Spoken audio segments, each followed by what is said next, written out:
Our reading today is John chapter 8 from verse 1 to 12. We are reading from the New International Version. But Jesus went to the Mount of Olives. At dawn, he appeared again in the temple. Let me take that again.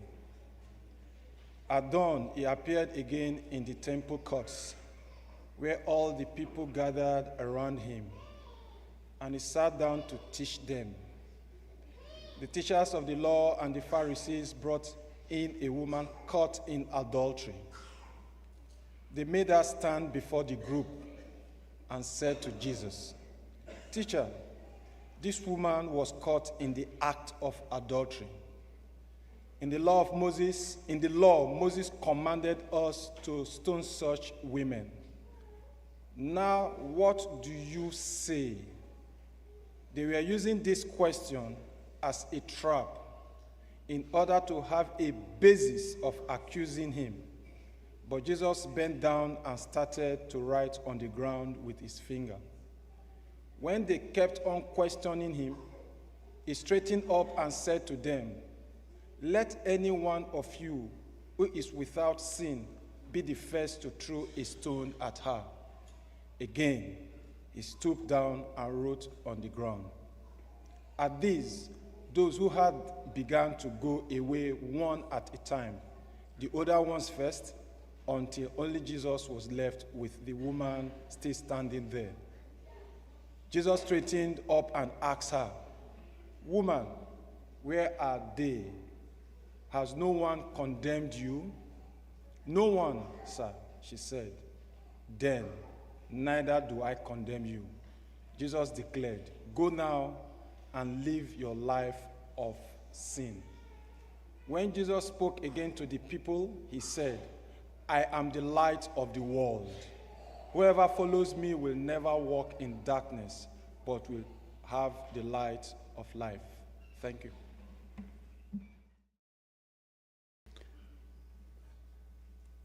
Okay, we're going through a series of sermons this year based on the Gospel of John. And I've got to say, this is one of my favorite Gospels. I mean, my kids always say every book's a favorite of yours, but John is just something really special about John. And I hope by the end of this year, you have an appreciation for just how incredible this book and this account is. John was one of the 12 apostles, yes, but he was one of what we often refer to as the inner circle. There were 3 or 4 that were at Jesus in some very personal and private moments, Peter, Andrew, James, and John. And John never mentions himself in the gospel, but he refers to the disciple whom Jesus loved. And we feel like that's probably John.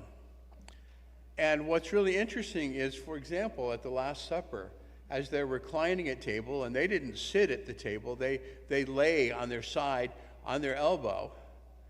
And so as they lay with them, and Jesus and John were together.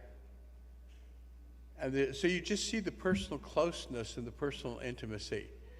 And so as we look at what that suggests,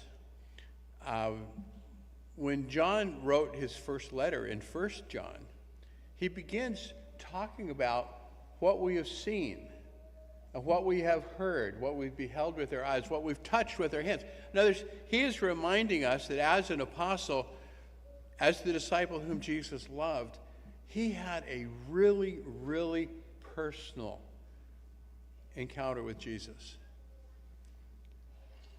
So when we read what John shares with us, we're reading something that is very real to him, very tangible.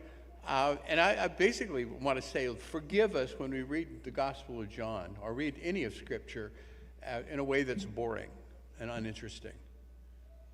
And it's not real. Because for John, who wrote this book, it is.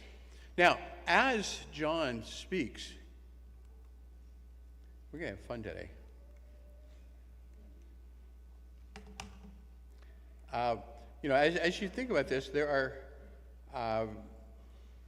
a reason why he wrote. And he said, these things are written so that you may believe, and that believing you may have life in his name. He wants us, as the readers, to engage in this, not just for curiosity and interest, not just for factual knowledge, but to take it something further. He wants us to see Jesus as he saw Jesus. And so the question becomes, what in the world is that? No.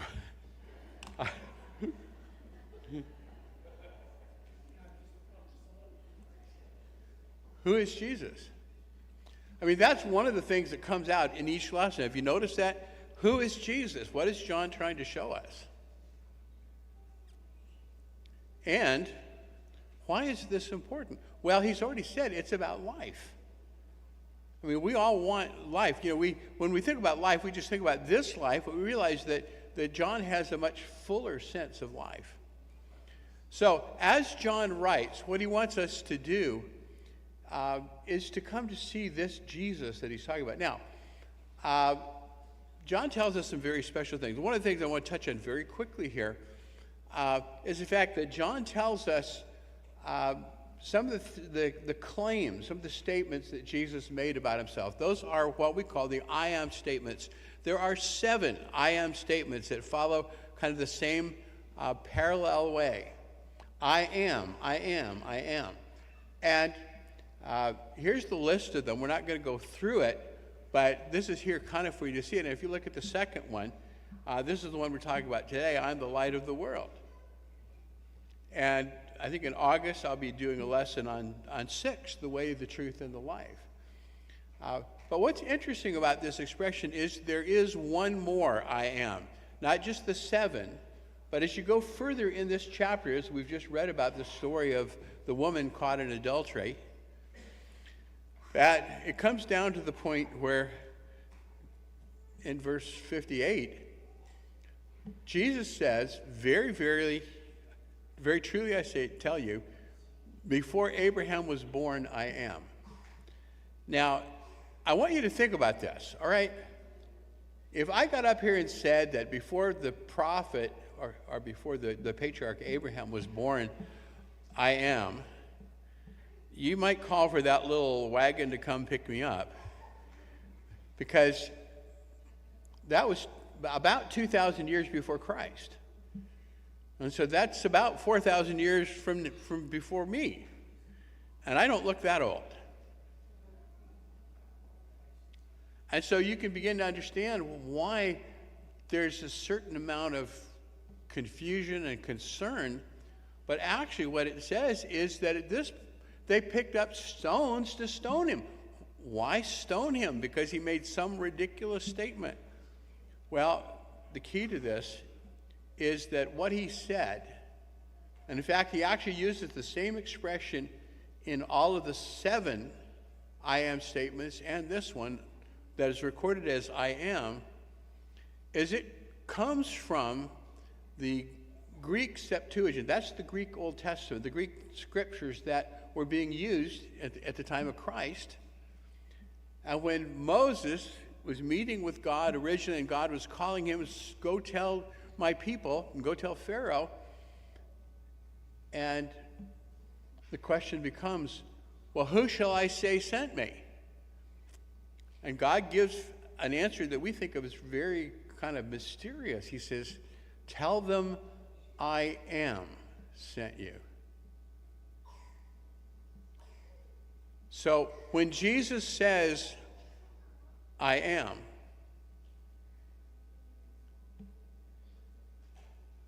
the Jews understand that, and they understand that Jesus is claiming to be God. And they're ready to stone him. Now, the story that we just read, and very quickly we'll just kind of roll right through it again, but So Jesus has, at the end of chapter 7, which Miles was talking about last week, has gone over to the Mount of Olives for the evening or the night, and come back at dawn and started preaching and teaching in the temple. He's got crowds around him, but the Pharisees and teachers of the law come to him, and they put a woman in front of him, stand her there, humiliate her. We caught this woman in the act of adultery. And John says they did this to trap Jesus. Trap? Moses commanded us to stone such women. The trap? Very simply this. If they can get Jesus to pronounce a sentence on her, the Romans are going to be very mad, very angry, because the death sentence was their privilege and right. But if Jesus says, well, let her go, then he's ignoring the law. And the Jewish people, are going to be upset with him. So they think they've got him caught in a trap between the two. By the way, a little fact check. If you look back at the law, it says both the man and the woman were to be stoned. Where's the guy? Why pick on just the woman? So there's a hypocrisy that's going on here. So what's really interesting, and I think this is really a good strategy when you're in a very heated situation with the potential for a lot of anger, Jesus does something totally neutral. He stoops down and starts writing in the dust. What's he writing? It doesn't say. A lot of people try to make up something. No, don't do that. The point is that Jesus is diffusing a confrontational situation. How do you deal with confrontation? You deflect it. You don't engage it. You know, we're in the middle of the hockey playoffs. Ladies, I'm sorry, I got to use this illustration.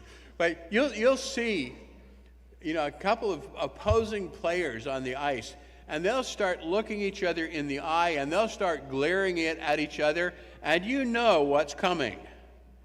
They're going to be fighting in just a minute. Why? Because that's a confrontational posture. That's body language. That's saying, I dare you to do something to me. So what does Jesus do? He stoops down, starts writing in the dirt. He's not even making eye contact with them.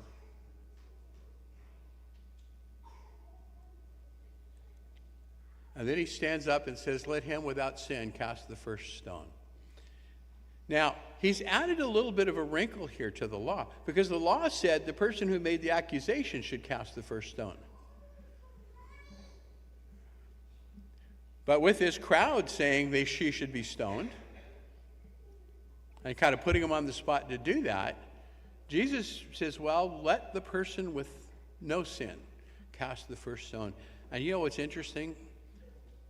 As he stoops back down and starts writing in the dirt again, see, he's raised a point, but then left them to think about it and deal with it. And John says, and they all started to leave, from the oldest to the youngest, until they were all gone. Has no one condemned you? Neither do I. Go, leave your life as it. Now, you know what's interesting? Jesus does not condemn her, but he does acknowledge her sin. And there is a difference between, really accusing somebody and acknowledging it. He says, okay, yeah, okay. Realize that you've been, in sin. Now it's time to quit.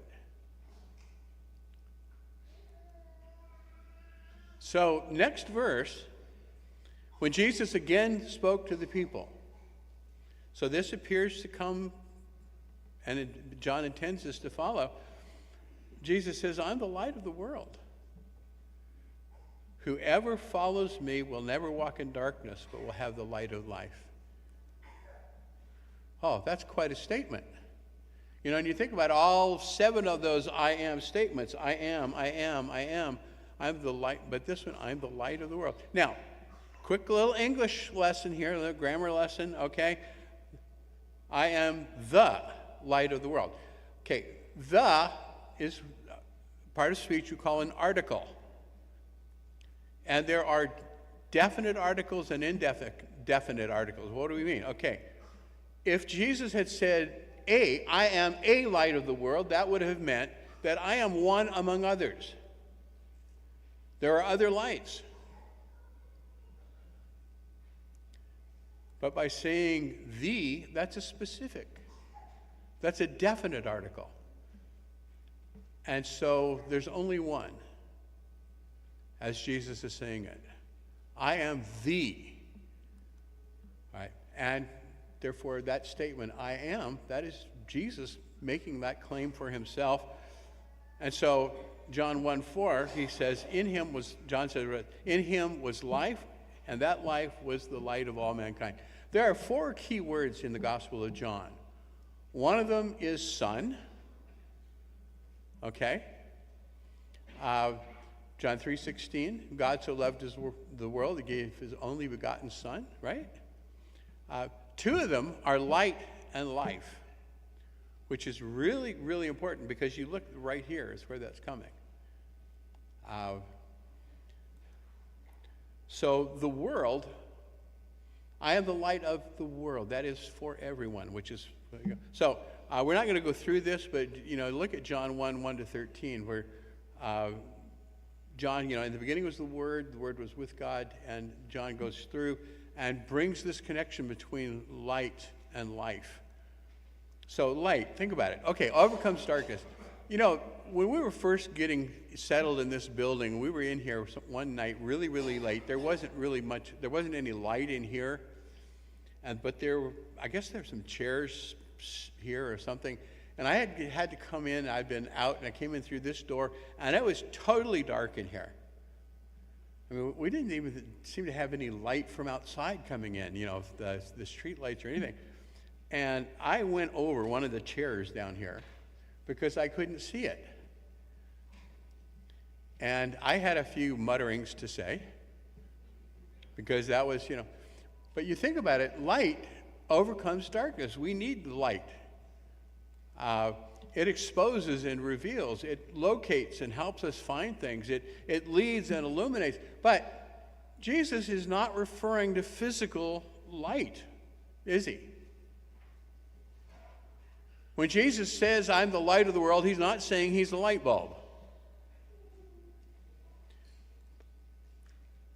But he talks about a light for life and for living. And I want to suggest to you that you think about the word understanding. Now, one of the things that we talk about when people understand something, we say, the light's gone on. And one of the things that I have really loved in preaching and teaching over the years is that moment when somebody understands something they haven't understood before, and you can just see on their face that the light has gone on, that they now understand. And they know something they didn't know before. And they understand something, and they can use that in their life. So the light of life reveals the empty, futile things people serve. The writer of Ecclesiastes sums up life without God as being empty. Vanity in the older translations. We don't use the word vanity much anymore, but you think about empty. I mean, he just despairs of life without God because there's no point to it. There is no reason. There is no purpose. There's no direction. There's nothing.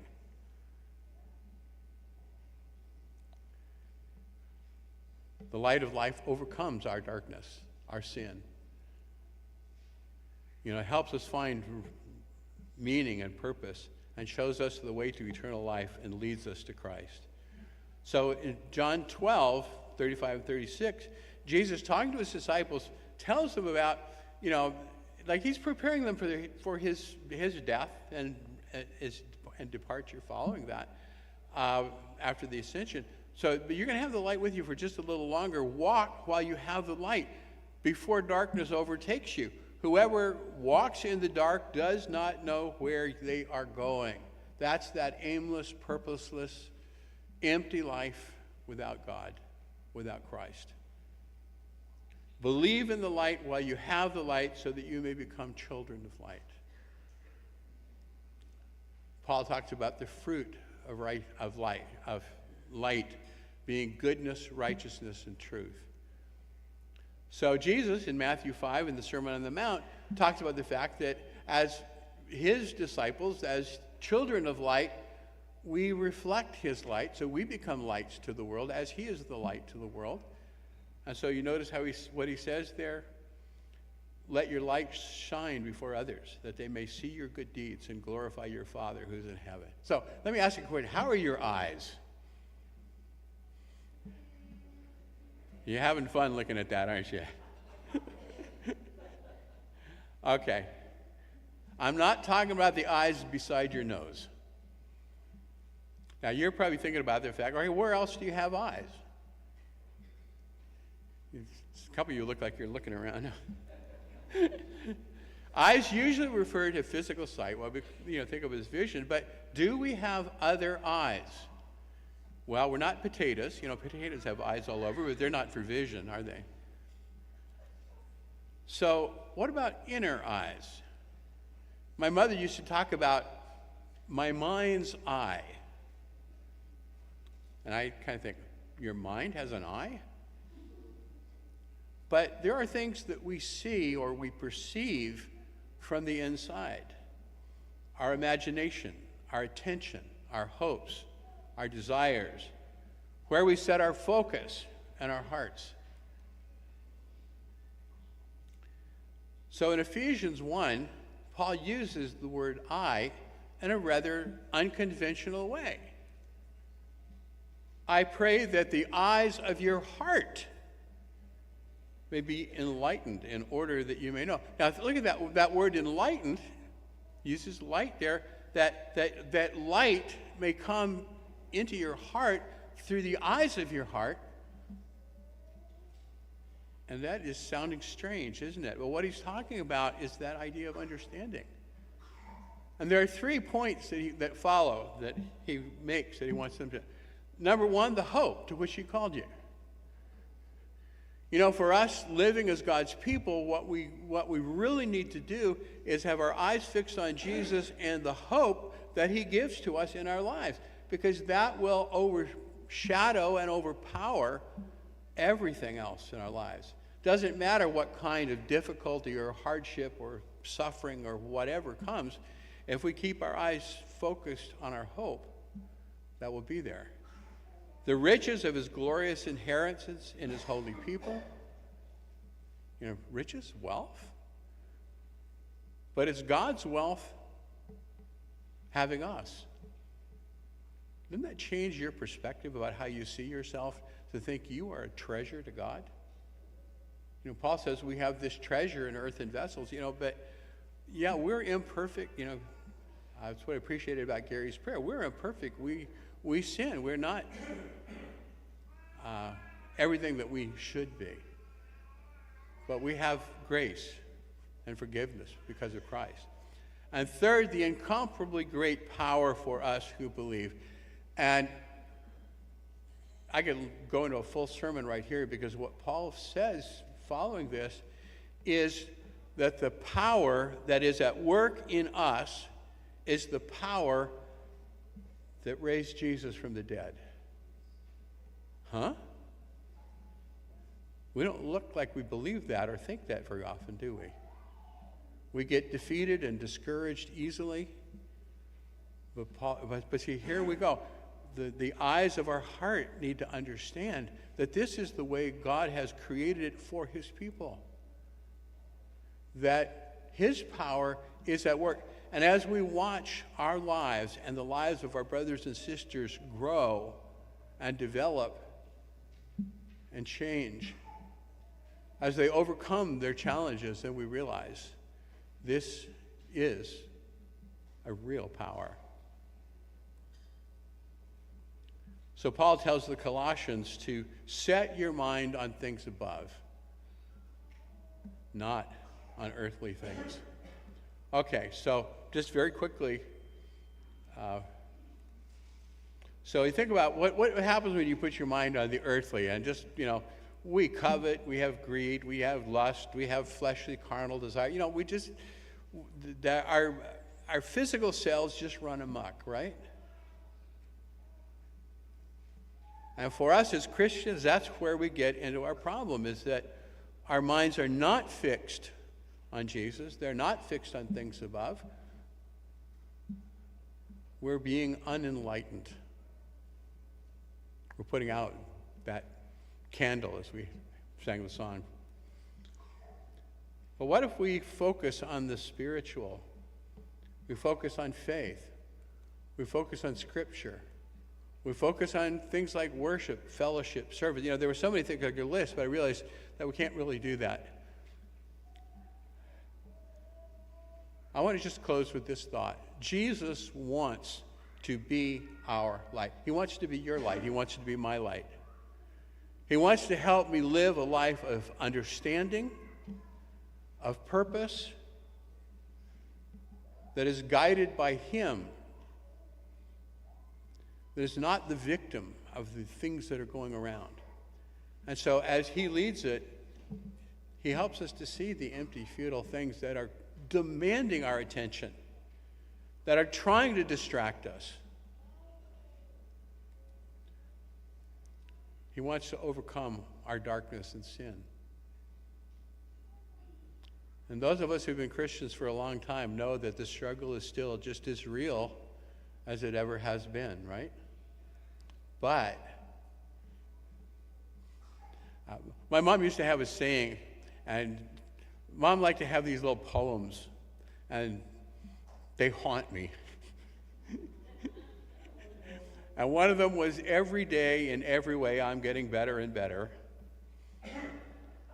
But with Christ, every day in every way, we are getting better and better because of that light. We have an abundant life. We need to live it. We need to follow it. We need to celebrate it. So we need to know Christ. And as we usually do, we want to encourage anyone here that if you have not really put on Christ, you have not come into His light, maybe you haven't really understood, maybe the light hasn't quite started to go on, but maybe it's starting. Maybe you're starting to realize that there is something really, really more that you've been missing. We'd love to be able to help you find Jesus. And if you want to talk to me, to Miles, to Jay, one of the other elders, or maybe there's a member of the congregation that you really respect that you'd like to talk to, we'd like to tell you about the Jesus that we know, the light that we've come to. Let's stand as we sing our closing song.